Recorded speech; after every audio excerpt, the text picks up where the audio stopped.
Greetings students, my name is Mr. Vossers and welcome to a very important video actually, because today we are going to discuss the essentials of biology. We are going to discuss what biology is. Well, biology, as you can probably see, is a scientific study of life.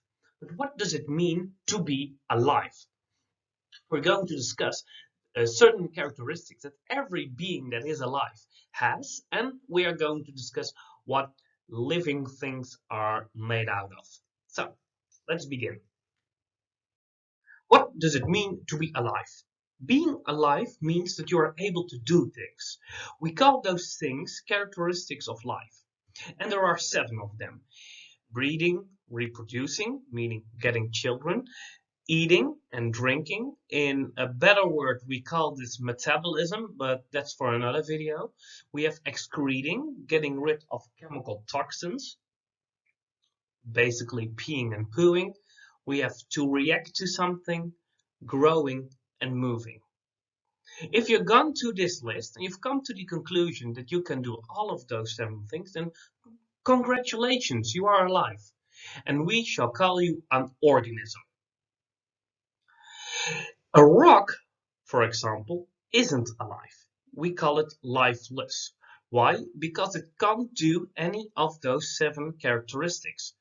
It can't breathe and it can't reproduce. At least, I really hope so. I wonder what that would look like, but rocks can't reproduce for now. If, however, you were able to do all of those things, but now you can't anymore, then I have some bad news for you, sir, or girl, woman. You are dead. A dead creature was able to do all of those 7 characteristics, but now it can't anymore.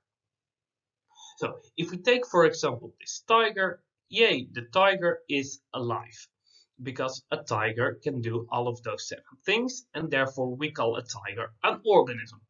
But now we've come into some sort of a predicament, because the mushroom, the fly agaric, a fungus, and a plant, in this case the sunflower, are able to do all of those 6 things, but is it able to move? Well, in the next bit, I'm going to convince you that yes, plants and fungi are able to move. Take a look at the roots of this plant. They are moving towards something, probably some water below. The seedling, this thing over there, is moving the opposite way, I think to the sun. As you can see, the plant is moving by growing. So a plant can grow and can move at the same time. Not only that, but some plants can actually move their entire body, usually towards the light. Let's take a look at this other example. There we go. What you can see is that the plant starts by leaning towards the left. But because the sun is shining through this window, the plant seems to move, although very slowly, towards the right. And this is actually quite normal. A plant is able to move towards the light, but it will take a long time. This is therefore a time lapse. A lot of photos are being made over a certain amount of time. Usually a plant can move towards the light. This movement will take about an hour, perhaps even shorter. But it really depends on the size and the type of plant. So we have discussed how a plant moves. We have discussed what the characteristics of being alive mean. Now we're going to the final section of this video. We're going to discuss how an organism is built, how it's made. The smallest building block is called a cell. Every organism is made out of cells. And a cell contains or has all of those 7 characteristics that we've discussed a few moments ago. A cell is very tiny and can only be seen through a microscope. We will be discussing the ways in which a microscope is working in a next video.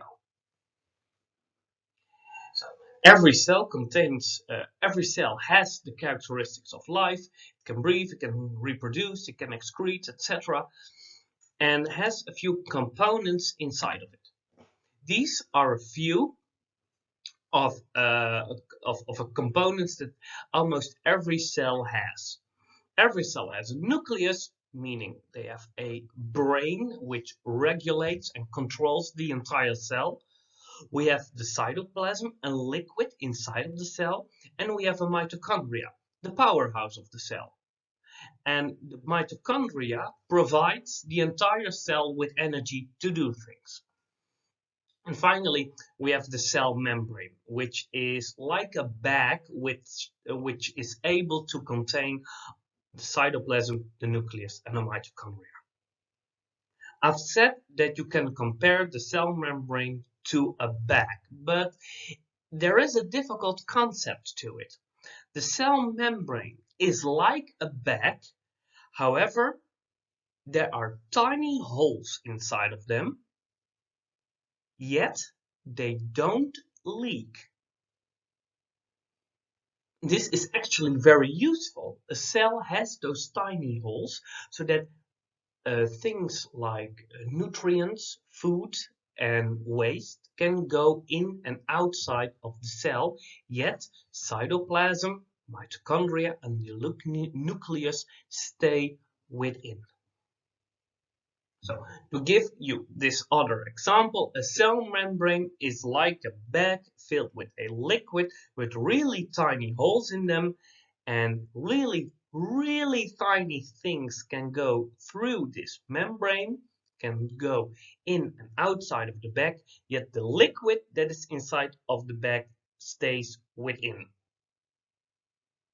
This is an animal cell. If we take a look at this next picture, you can see a plant cell, and there is a lot of differences to it. They have other cell parts, and we will be discussing this in another video. When we are combining cells that look alike and have the same function, we can call this a tissue. So, for example, this right over here, we see a lot of cells that look alike and have the same function. We can call this a tissue. When we have a lot of these tissues together, we can call it an organ. So, in case of this example, a lot of plant cells together will be a plant tissue, and a lot of plant tissues together will form an organ, for example, the leaf. And this is basically it. We have come to the end of this video, and we will end with a lot of questions. What you can do is you can pause this video, make these questions inside of your head, make them on a piece of paper, and look at the answers in the description below.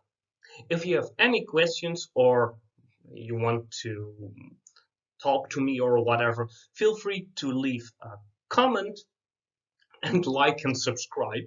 No, I would prefer that you subscribe, because it would be hilarious for my teacher's career to have a silver play button. So let's make it happen, folks. Once again, if you have any questions, leave a comment down below, and I will see you in the next video. Bye.